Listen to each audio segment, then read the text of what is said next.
Hello, in today's tutorial I'm going to be showing you how you can fix an error on Valorant. Now if you have this error, it says here your account does not meet the following requirements in order to apply HVCI Enabled. I'm going to be showing you how you can fix this in just a few seconds. Now there are multiple methods on how you can fix this problem, but this is a very common fix. Like if you this will work for all the systems, all operating systems. So at the bottom you just need to click on search here, depends on your Windows 11 or 10.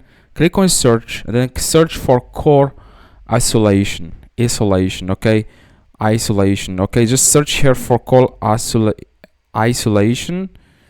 I'm going to do that right now. Search for it and then click on it.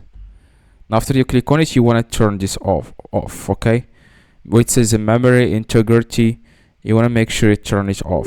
Okay, just turn it off, toggle it off, okay, toggle it off, just disable this.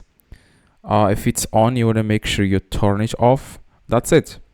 So after you turn this off, make sure you close the game and then try to open it again and see if it works. If you have any questions, let me know in the comments. If this doesn't work for you, let me know in the comments. I try to reply to every single comment. Just let me know in the comments exactly what is your problem and I will try to send you a solution. Okay, drop a like, that would be highly appreciated. See you.